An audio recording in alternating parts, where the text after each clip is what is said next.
Good morning. Today is Monday, November 20th, 2023. This is the Excerpt. Today, remembering former First Lady Rosalynn Carter, plus hostage negotiations continue in the Israel-Hamas War, and what new polling means for Trump and Biden. Former First Lady Rosalynn Carter has died. Rosalynn was married to former President Jimmy Carter for 77 years. They had 4 children, 11 grandchildren, and 14 great-grandchildren. In a statement from the Carter Center, the former president said, quote, "Rosalynn was my equal partner in everything I ever accomplished. She gave me wise guidance and encouragement when I needed it. As long as Rosalynn was in the world, I already knew somebody loved and supported me," unquote. Throughout Jimmy Carter's political career, Rosalynn campaigned aggressively for him, energizing supporters. And after he was elected president in 1976, she transformed the role of First Lady into a full-time job. She was the first presidential spouse to set up an office in the East Wing of the White House and hire a full staff. She was a trusted advisor to the president and a participant in foreign and domestic affairs.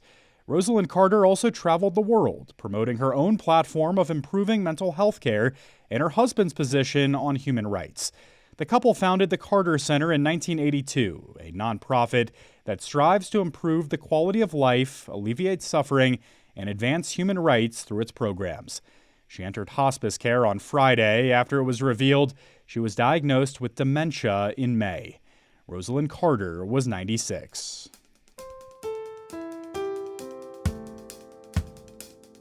Hostage negotiations continue, aimed at producing a multi-day ceasefire in return for the release of some of the 240 or so hostages taken by Hamas during an attack last month. Talks were progressing yesterday, but a deal remains uncertain, according to officials. Qatar's Prime Minister Sheikh Mohammed bin Abdul Rahman Al Thani has been involved in the talks and said at a news briefing that there are logistical sticking points holding up a deal. Reports of various deals to free hostages have been circulating for weeks, but so far only 4 hostages have been released and 1 was rescued. Meanwhile, the World Health Organization led a team into the embattled Shifa Hospital in Gaza yesterday, rescuing 31 sick premature babies, along with other staff. WHO officials described the hospital as a death zone, with staffers struggling amid limited supplies. Israeli forces have been hitting hospitals from the ground and air they say Hamas militants use for cover. Israel has released video showing what it said was a tunnel discovered at the hospital, including a firing hole that could be used by gunmen. The claims could not be independently verified. Former President Donald Trump is ahead of President Joe Biden in a hypothetical general election matchup among young voters, according to an NBC News poll out yesterday. Among voters aged 18 to 34, Trump saw 46% support, compared with 42% for Biden. Young voters were a key voting bloc essential to Biden's victory in 2020. An exit poll from NBC News that year found Biden won voters aged 18 to 29 by more than 20 points. Trump's lead, though, among the young voter group was within the margin of error. Meanwhile, in a hypothetical general election matchup from NBC News with voters of all ages, Trump narrowly led with 46% of support, compared with Biden at 44%. When it comes to the Israel-Hamas war, 56% of voters said they disapprove of Biden's handling of it. Police across Massachusetts have routinely labeled men with Hispanic surnames as white on traffic citations. That's according to a USA Today network investigation by the Cape Cod Times, Worcester Telegram and Gazette, and USA Today. I spoke with Cape Cod Times staff reporter Jeannette Hinkle to learn more. Jeannette, thanks for hopping on the Excerpt. Thank you so much for having me, Taylor. Really appreciate it. So let's just start here. What did your investigation find about how police in Massachusetts skew racial profiling statistics? In the U.S. Census, just under 5% of Americans with the last name Lopez identified as white. But when we looked at the police data from one specific town, we saw that police identified more than 60% of men with the last name Lopez as white. That was sort of a red flag for us that caused us to dig in deeper And ultimately, we found that in nearly 60 communities, police marked most men with Hispanic surnames as white. There were also some other indications that we found during our reporting that officers might have known these drivers were Hispanic. We found that some police reports said the drivers handed the officers passports from Central and South American countries. And we also looked at court records to determine that several of these drivers had also requested Spanish interpreters in court. Wow. And so, what do criminal defense experts say about how this practice really makes it harder for drivers to challenge charges that they allege come out of discrimination? I'm so glad you asked about that, Taylor, because this is a really important point. Traffic stops are a major pipeline into the Massachusetts criminal system.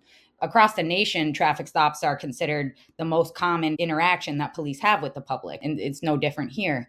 When a driver gets pulled over and charged with a crime, if they think that race played a role in that stop, an unconstitutional role, then they can argue that evidence that police got during the stop should be thrown out. The best way to do that, according to defense attorneys that we spoke to, is through statistical analyses of stop data. The defense hires an expert to look at the officer or the department's stop numbers to see if they see any patterns that could indicate potential bias, even unconscious bias. But if that expert is looking at data where a significant number of Hispanic drivers have been marked as white, then they aren't looking at good numbers. And that would skew their analysis, thereby affecting that person's ability to defend themselves in court. Jeanette, how are police responding to this investigation? So I would say that law enforcement we talked to had varying responses to our findings on this. Some said that the lack of an ethnicity field on the citation is a really big contributor to the problem. So folks who are listening to this might be like, oh, I thought Hispanic was an ethnicity, not a race. That is how the US Census categorizes it, as an ethnicity, not a race.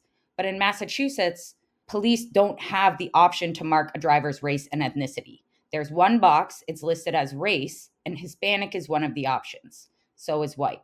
So police argue that not having an ethnicity box makes it really difficult for officers to accurately mark their perception of a driver.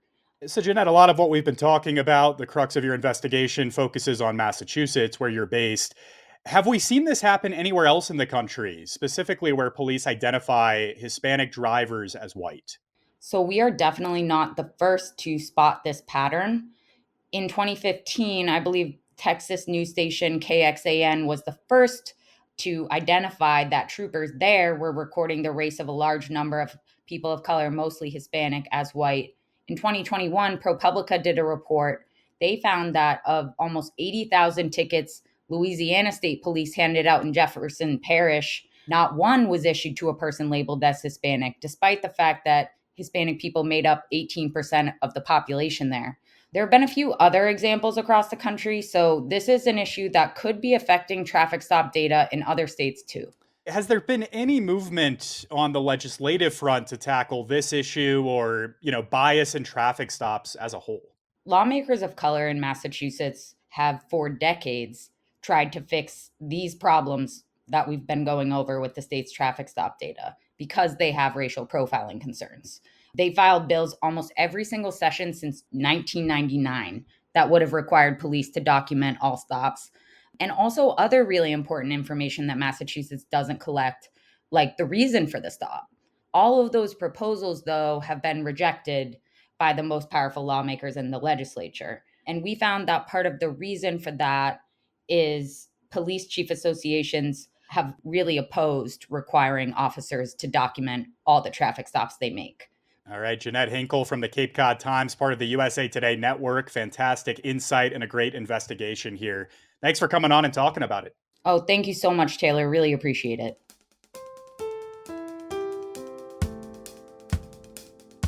Nearly 30 years ago, a Pennsylvania man falsified his income on an application for food stamps.